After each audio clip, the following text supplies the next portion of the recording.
Hello students, आइए आज हम लोग पढ़ते हैं टाइप्स ऑफ मिक्सर के बारे में। आप पढ़ रहे हैं class 9 science chapter 2 types of mixer. ध्यान से देखें।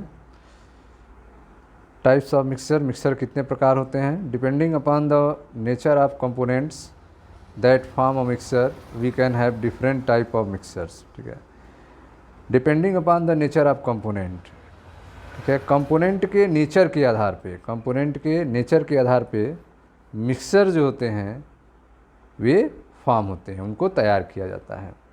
कंपोनेंट के नेचर के आधार पर मिक्सर तैयार होते हैं। We can have different types of mixture. ठीक है, हम डिफरेंट टाइप ऑफ मिक्सर कह सकते हैं। मिक्सर जो होते हैं वे कई प्रकार के होते हैं, डिफरेंट टाइप्स के होते हैं, जो कंपोनेंट्स के नेचर के आधार पे होते हैं। ठीक है, अब आइए देखते हैं एक्टिविटी नंबर 1। एक्टिविटी नंबर 1 ध्यान समझिएगा। Let us divide the class into groups A, B, C and D। Class को 4 ग्रुप में डिवाइड कर देना है, A, B, C and D। ठीक है, आगे देखें ध्यान से। Group A takes a beaker containing 50 ml of water and 1 spatula full copper sulphate powder. ठीक है, ग्रुप ए जो है उसको एक बीकर देना है, और उस बीकर में ग्रुप ए के पास क्या है, एक बीकर है, और इस बीकर में 50 ml ऑफ वाटर। इस बीकर में क्या लिए हैं, 50 ml वाटर लिए हैं, और इसके अंदर 1 स्पैचुला जो है कॉपर सल्फेट, इसमें जो है 1 चम्मच कॉपर सल्फेट डाले हैं। यह किसके पास है, ग्रुप ए के पास है। अब आते हैं ग्रुप 2 के पास।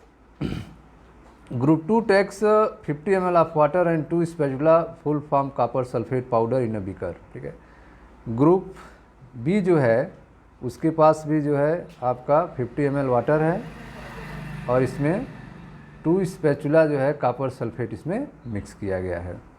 ठीक, नेक्स्ट है आपका group C and D can take different amount of copper sulphate and potassium permanganate और कार्बन सोडियम क्लोराइड। ठीक है, ग्रुप सी और डी के पास जो है डिफरेंट अमाउंट में कॉपर सल्फेट दिया गया है। ठीक है, इसका अमाउंट फिक्स नहीं है, कॉपर सल्फेट इसमें कितना डाले हैं, अमाउंट क्या है, अलग अलग है। दोनों के पास कॉपर सल्फेट की अलग अलग अमाउंट है, और इसके साथ साथ इसमें पोटेशियम परमैंगनेट भी मिलाया गया है, KMnO4 को भी मिक्स किया गया है, साथ साथ इसमें सोडियम क्लोराइड को भी मिक्स किया गया है, NaCl को भी मिक्स किया गया है। तो अब आप देख रहे हैं कि ग्रुप सी और डी के पास जो है एक मिक्सचर तैयार हो रहा है, जिसके अंदर पोटेशियम परमैंगनेट का, ठीक है, सोडियम क्लोराइड और साथ में कॉपर सल्फेट है। ठीक है, अब इसको ऑब्जर्व करना है। ग्रुप ए, बी, सी और डी को आपको ऑब्जर्व करना है। तो आपने देखा कि ग्रुप ए के पास जो मिक्सर मिला था उसमें 1 spatula copper sulphate 50 ml water में डिजॉल्व था, और ग्रुप बी के पास जो मिक्सर मिला है उसमें 2 स्पैचुला कॉपर सल्फेट और 50 ml वाटर में डिजॉल्व किए गए हैं, और ग्रुप सी और डी के पास जो है अलग अलग अमाउंट में कॉपर सल्फेट हैं, और पोटेशियम परमैंगनेट साथ साथ सोडियम क्लोराइड भी मिक्स किया गया है।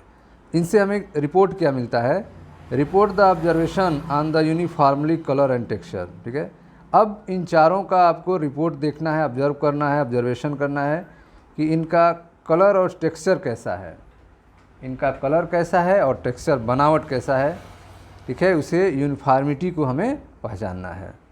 ठीक है, तो हमें दिखेगा क्या, तो जब हम देखेंगे तो हमें पता चलेगा group A and B have obtain a mixture which has uniform composition through out.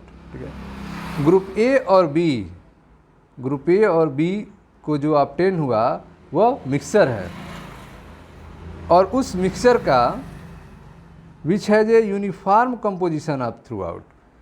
Uniform composition है, मतलब ऊपर से नीचे तक देखने में वे एक जैसे लग रहे हैं। ठीक है, ग्रुप ए के पास कॉपर सल्फेट 1 स्पैचुला था 50 ml वाटर में, और ग्रुप बी के पास 2 स्पैचुला कॉपर सल्फेट था 50 ml वाटर में।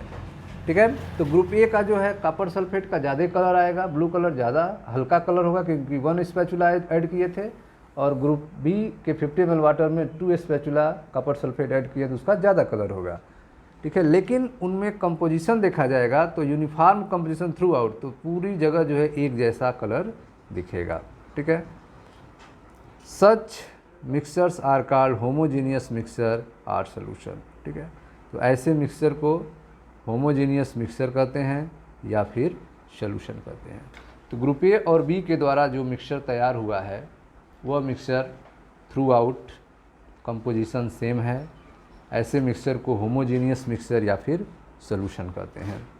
नेक्स्ट है आपका some other example such mixture are, homogeneous mixture का एग्जाम्पल जो है और है आपका salt dissolve in water, salt dissolve in water, नमक का वाटर में घुलना भी एक होमोजीनियस मिक्सचर है जिसे सोल्यूशन कहेंगे।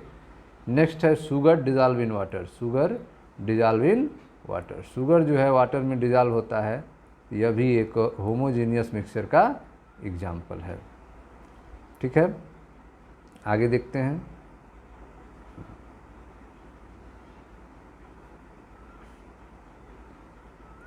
आगे देखें ध्यान से। हाँ, compare the colour of the solution of the two groups. ठीक है, दोनों ग्रुप्स जो ग्रुप ए है ग्रुप बी है उनके कलर को कंपेयर कीजिए। ग्रुप ए में 50 ml वाटर में 1 स्पैचुला कॉपर सल्फेट है, जबकि ग्रुप बी में 50 ml वाटर में 2 स्पैचुला कॉपर सल्फेट है। इनके कलर को हमें कंपेयर करना है। ठीक है, compare the colour of the solution of the two groups through both the group have obtain copper sulphate solution. दोनों ग्रुप जो है ग्रुप ए और बी कॉपर सल्फेट सोल्यूशन दोनों को प्राप्त है। The intensity of colour of the solution is different, लेकिन colour की जो इंटेंसिटी है वह दोनों की अलग है, जो तीव्रता है जो गाढ़ापन है वह दोनों में अलग अलग है। ठीक है, ग्रुप ए जो है 1 स्पैचुला कॉपर सल्फेट यूज़ किया था तो उसका थोड़ा सा हल्का कलर है। ग्रुप बी जो है 50 ml वाटर में 2 स्पैचुला कॉपर सल्फेट यूज किया था उसका थोड़ा डार्क कलर है। ठीक है, तो दोनों का कलर जो होगा सोल्यूशन का डिफरेंट होगा। दिस सो दैट, ठीक है, this so that homogeneous mixture can have variable composition. ठीक है, इससे यह प्रूव होता है कि होमोजीनियस मिक्सचर जो है वह वेरिएबल कंपोजिशन में होते हैं। ठीक है, होमोजीनियस मिक्सचर जो है वेरिएबल कंपोजिशन में हो सकते हैं, कंपोजिशन डिफरेंट हो सकता है होमोजीनियस मिक्सचर में, जैसे कि आपने ग्रुप ए और ग्रुप बी में देखा मिक्सचर जो तैयार हुआ था वो होमोजीनियस था। ठीक है, लेकिन दोनों का कंपोजिशन डिफरेंट था, एक डार्क कलर का था और एक हल्के कलर का था। अब आते हैं ग्रुप सी और डी के पास। Group C and D have obtain mixture which contain physically distinct part and have non uniform composition. ठीक है, तो ग्रुप सी और डी, ठीक है, दोनों के पास जो है मिक्सचर प्राप्त हुआ है, क्योंकि इसमें हमने डिफरेंट अमाउंट में ठीक है कॉपर सल्फेट ऐड किया था, उसमें पोटेशियम परमैंगनेट ऐड किया था, सोडियम क्लोराइड ऐड किया था। तो ग्रुप सी और डी के पास जो है मिक्सचर तैयार हुआ है और विच contain physically distinct part have non uniform composition. ठीक है, और जो फिजिकली रूप से अगर देखा जाए तो ये इसमें डिस्टिंक्ट पार्ट होंगे, अलग अलग पार्ट होंगे, और कंपोजिशन जो होगा इसका नॉन यूनिफॉर्म कंपोजिशन होगा। ठीक है, तो नॉन यूनिफॉर्म कंपोजिशन होगा इसका। Such mixture are called heterogeneous mixture. ठीक है, तो ग्रुप सी और डी के द्वारा जो मिक्सचर तैयार हुआ उसे हेट्रोजीनियस मिक्सचर कहा जाता है। इस तरह के मिक्सचर को हेट्रोजीनियस मिक्सचर कहेंगे।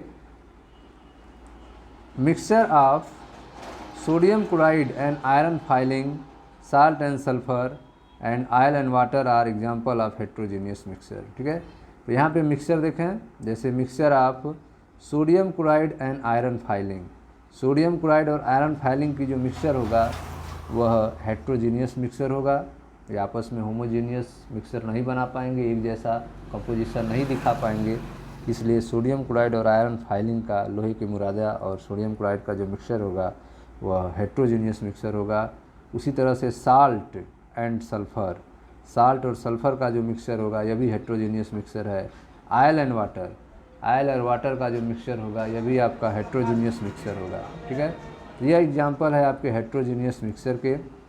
ठीक है, और फिर आपने होमोजीनियस मिक्सचर देखा तो आपने देखा कि मिक्सचर जो है 2 टाइप्स के होते हैं, homogeneous mixture and heterogeneous mixture.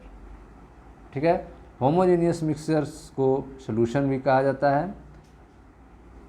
ठीक है स्टूडेंट्स, मिलते हैं नेक्स्ट वीडियो में जहाँ पर अगले टॉपिक की चर्चा की जाएगी, एक्टिविटी 2.2 के बारे में चर्चा की जाएगी। Thank you.